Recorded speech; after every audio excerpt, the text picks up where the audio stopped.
আজকে আপনাদের এখানে আসতে পেরে আমি অনেক খুশি। আর আজকে আসাটা কি জন্যে আপনারা সবাই জানতে পারছেন। আমাদের যারা এই প্রোগ্রাম অর্গানাইজ করেছেন, যাদের প্রচেষ্টায় এই প্রোগ্রাম করা সম্ভব হয়েছে, তাদেরকে অনেক ধন্যবাদ জানাই। আর এখানকার যে শ্রী শ্রী মহাকালী শ্মশান ট্রাস্ট আমাদের প্রতি ট্রাস্ট রেখে আমাদেরকে এই প্রোগ্রাম করতে দিয়েছে, এই জন্যে আমি খুব কৃতজ্ঞ।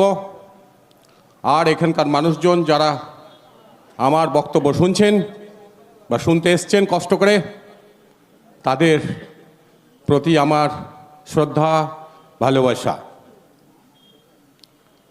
আমি অনেক দিন আগে খুব প্রতিকূলতার মধ্যে মানুষ হয়ে, বড় ফ্যামিলির লোক, আমরা 7 ভাই 2 বোন, মুর্শিদাবাদ বাড়ি আমার, সেখান থেকে পড়াশোনা করার সময় বিভিন্ন প্রতিকূল অবস্থার মোকাবিলা করে কোনো রকমে মাধ্যমিক পাশ করে উচ্চ মাধ্যমিক সায়েন্স পড়তে পড়তে আমি বিএসএফে ওয়্যারলেস অপারেটর, মানে ওয়্যারলেস চালনা করা।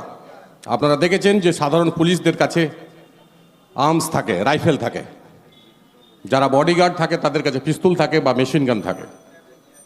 আমার অস্ত্র ছিল ওয়্যারলেস। সেই ওয়্যারলেসগুলো আপনারা সাধারণত দেখতে পান না, যেগুলো বিভিন্ন সিনেমায় আপনারা দেখতে পাবেন, যে কানে হেডফোন লাগিয়ে বিভিন্ন ভাষায়, একটা ভাষা আছে ইন্টারন্যাশনাল মোর্স কোড বলে তাকে, সেই ভাষায় আমাদের মেসেজ পাস করতে হতো, সে ভাষা শিখতে হতো, কম্পিউটারে টাইপ করতে হতো, কম্পিউটারের মাধ্যমে ওয়্যারলেসের মাধ্যমে মেসেজ যেত, যেটা আপনারা আজকে মোবাইল ফোনে করছেন। ওই চাকরি পেয়েছিলাম আমি, সেখান থেকে প্রমোশনের চেষ্টা করেছিলাম, পড়াশোনার চেষ্টা করেছিলাম। উচ্চ মাধ্যমিক সায়েন্স পাস করেছি দিল্লি থেকে। কলকাতায় পোস্টিং নিয়ে আমি মৌলানা আজাদ কলেজ থেকে ডিস্ট্যান্সে bachelor of computer application BCA করেছি। বিএসএফ চাকরি করাকালীন কলকাতায় পোস্টিং ছিলাম হেড অফিসে, কিছুদিন বনগাঁ বর্ডারে ছিলাম। আমি ছিলাম ত্রিপুরা, আমি ছিলাম কাশ্মীর, জম্মু অ্যান্ড কাশ্মীরে, পুলওয়ামা 93-তে ছিলাম, রাজস্থান পাকিস্তান বর্ডারে ছিলাম, রাজস্থানে ক্যালকাটা হেড অফিস, শিলিগুড়ি কুচবিহার, ব্যাঙ্গালোর, দিল্লি, পাঞ্জাব, বিভিন্ন প্রান্তে আমি চাকরি করেছি। চাকরি করতে করতে পড়াশোনা করে মাস্টার্স ইন কম্পিউটার অ্যাপ্লিকেশনস, কম্পিউটারে মাস্টার ডিগ্রি করে আমি কাশ্মীর থেকে এই চাকরিটা 2006-এ ছেড়ে দিই। 1990 সালে চাকরি জয়েন করে 2006-এ চাকরি ছেড়ে দিই। কলকাতায় জয়েন করি আমি IT sector as a computer engineer. আবার পড়াশোনা করি, ম্যানেজমেন্ট পড়াশোনা করে আমি আলিগড় মুসলিম ইউনিভার্সিটি, মুর্শিদাবাদে একটা ক্যাম্পাস হয়েছে, যেটা মেন ক্যাম্পাস উত্তরপ্রদেশে রয়েছে, সেখানে আমি অধ্যাপনার কাজ করি, সেটা MBA ডিগ্রি আমরা দিই। এই হচ্ছে আমার এডুকেশন ব্যাকগ্রাউন্ড। এখনও আমার পড়াশোনা চলছে। ইন দি মিন টাইম, এই যে দেশের অবস্থা, বুঝতে পারছেন দেশের অবস্থা কি, কোথায় যাচ্ছে। দেশ স্বাধীন হয়েছে 1947 সালে। স্বাধীনতার কেন দরকার ছিল? কে দেশ চালাচ্ছিল? কেন তাদের হাতে গিয়েছিল? কি তারা আমাদের প্রতি টর্চার করছিল যে আমরা তাদের কাছ থেকে স্বাধীন করতে চেয়েছিলাম আমাদের দেশকে? এবং আমাদের পূর্বপুরুষরা জান প্রাণ বিভিন্ন রকম যুক্তি পরামর্শ করে নেতাজি সুভাষচন্দ্র বোসকে আমাদের পশ্চিমবাংলা কিংবা এবং ভারতবর্ষ ছাড়তে হয়েছিল, জাপান যেতে হয়েছিল। আমরা দেশ স্বাধীন করেছি, স্বাধীন হয়েছে, এবং তারপরে আমাদের দেশ কিভাবে চলবে, তো এই জন্য একটা সংবিধান তৈরি হয়েছে। যে সংবিধান তৈরি করতে গিয়ে অনেক রাজনীতি হয়েছে। Doctor B.R. আম্বেদকর আইন শিক্ষায় শিক্ষিত ডক্টরেট ছিলেন।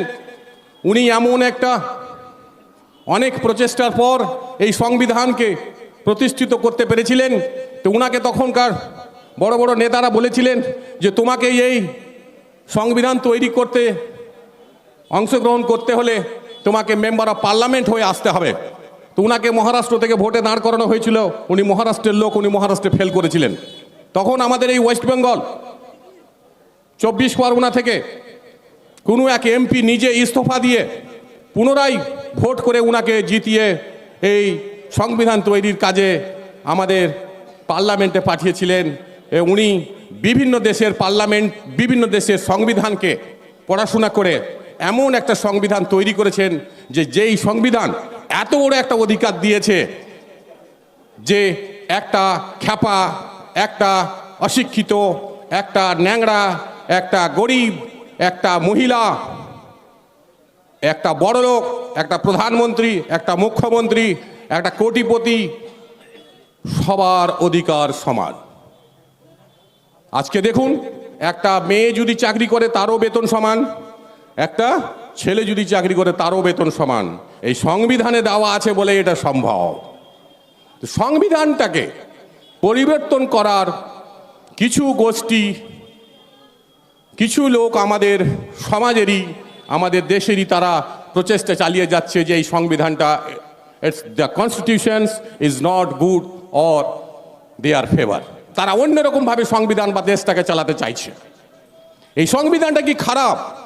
তখন 95 থেকে 98% লোক এই সংবিধানটাকে মেনে নিয়েছিল এবং 108 বার এটা কারেকশন করা হয়েছিল বিভিন্ন সময়। 2 বছর লেগেছিল প্রায় এটা তৈরি করতে, কি তারও বেশি লেগেছিল। 47 সালে আমরা স্বাধীনতা পেয়েছিলাম, 49 সালে গিয়ে এই সংবিধান আমাদের তৈরি হয়েছিল। বুঝতে পারছেন যে এই সংবিধানটা আমরা এখনো দেখিনি। আমরা বিভিন্ন বই দেখেছি, বই পড়াশোনা করেছি, কিন্তু এই সংবিধানটা আমিও আজকে দেখিনি। অনলাইন পড়াশোনা করার চেষ্টা করেছি। আমাদের কাউরি কাছে আছে কি সংবিধানটা? কটা লোকের কাছে আছে? যেই সংবিধানে আমাদের দেশটা চলে, যেই সংবিধানটা শুধু বলে যে যারা ল পড়ে, উকিল হয়, তারাই শুধু জানে, এই সংবিধানটাকে আপনারা জানার চেষ্টা করুন। আজকে গিয়ে পড়াশোনা করার চেষ্টা করুন। আপনারা মোবাইলে পড়াশোনা করার চেষ্টা করুন। কলকাতায় পাওয়া যায়, হাইকোর্টের পাশে, সেখানে আপনারা কিনতে পারবেন, অনলাইন কিনতে পারবেন। আপনারা পড়াশোনার চেষ্টা করুন যে সংবিধানে কি বলা আছে। এই সংবিধানের বিভিন্ন সময় সংযোজন হয়, মানে কিছু নতুন কিছু জুড়ে দেওয়া হয়, কিন্তু বলা আছে যে এগুলো জিনিস আছে সেগুলোকে পাল্টানো যাবে না, মূল কথাগুলো পাল্টানো যাবে না। ভাবতে পারছেন কত বড় সাজিশ? এটা কি বিশ্বাসযোগ্য? অ্যাজ এ প্রফেসর আমার 34 বছর আমার চাকরি হলো, বিএসএফে 15.5 বছর, 6 বছর ইঞ্জিনিয়ার, 12 বছর এই আমি প্রফেসর। এটা বিশ্বাসযোগ্য যে এটা বিশ্বাস করা যায় যে সংবিধানটা খারাপ, পাল্টাতে হবে? আপনারা নিজে নিজে ধর্মে আছেন না? বিভিন্ন সময় বিভিন্ন কথা শোনা যায় ধর্ম নিয়ে। আপনারা কি অন্য ধর্মে চলে যাচ্ছেন? জন্মগতভাবে আমরা যে ধর্ম পেয়েছি, যেই ধর্মের সাহারায় আমরা প্রতিপালিত হচ্ছি বা বিশ্বাস করি, সেটাই আমাদের বড় ব্যাপার। ইংরেজিতে বলা হয় মিথস, বিশ্বাস।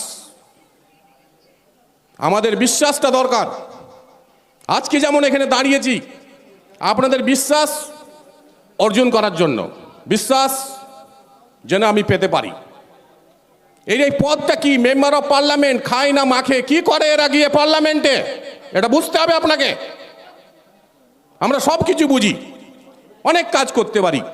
এই কাজটা করার একটু চেষ্টা করুন যে আমাদের এমপিদের কি কাজ, এমএলএদের কি কাজ, ডাক্তারদের কি কাজ, ইঞ্জিনিয়ারদের কি কাজ, প্রধানদের কি কাজ, আপনারা সব দেখতে পাচ্ছেন। কিন্তু মেম্বার অফ পার্লামেন্ট, লোকসভা এবং রাজ্যসভার কাজ কি? এটা সভা। সভা মানে বুঝতে পারছেন, এটা যেরকম একটা সভা হচ্ছে জনসভা, ওটাও একটা সভা। রাজ্যসভা, লোকসভা। আমি লোকসভায় অংশগ্রহণ করার জন্য যে 543 জন এমপি হবে,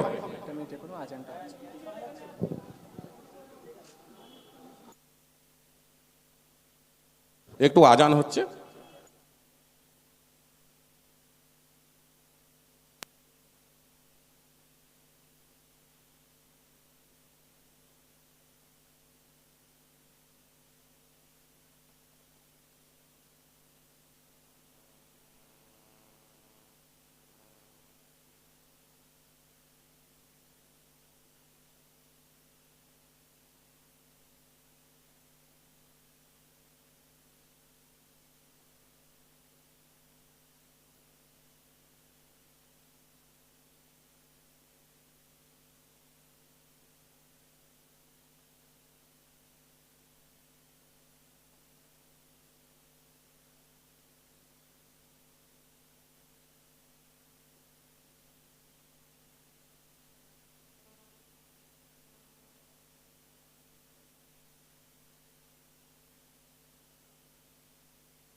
ওকে, আজান হয়ে গেছে।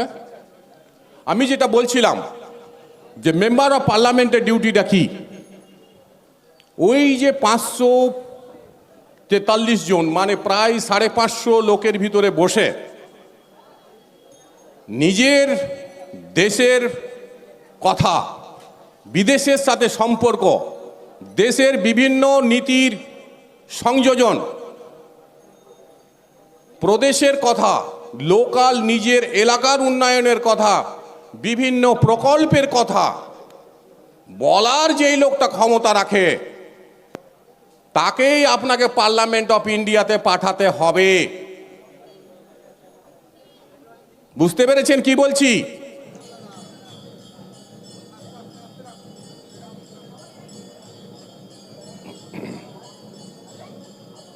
এটা কতক্ষণ চলবে?